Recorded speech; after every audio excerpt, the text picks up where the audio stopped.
السلام علیکم ورحمۃ اللہ وبرکاتہ۔ اعوذ باللہ من الشیطان الرجیم، بسم اللہ الرحمن الرحیم۔ اللہ الذی یرسل الریاح فتثیر سحابا فیبسطه فی السماء کیف یشاء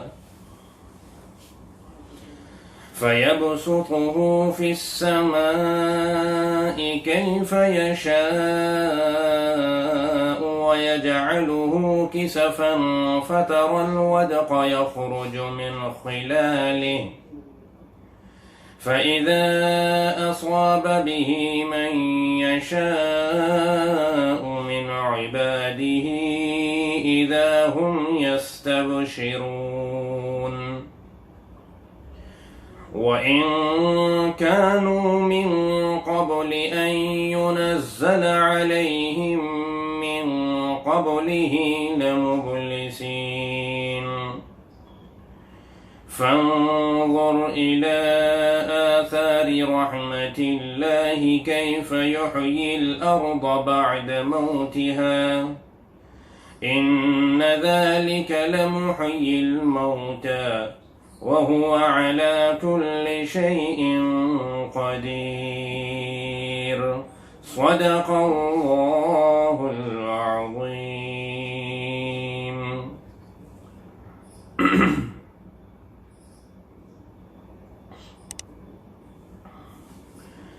یہ سورہ روم کی آیت نمبر 48، 49 اور 50 تلاوت کی گئی ہے۔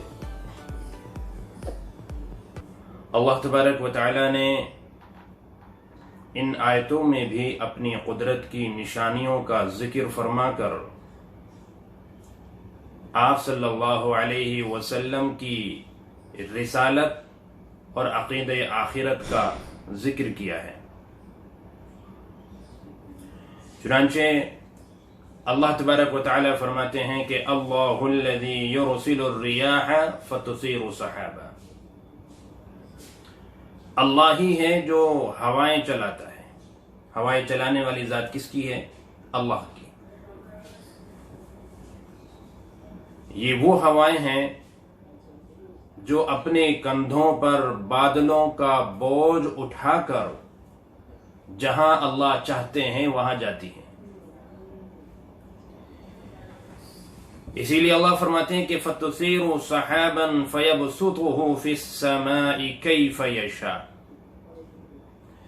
کہ یہ ہوائیں بادلوں کو اٹھاتی ہیں۔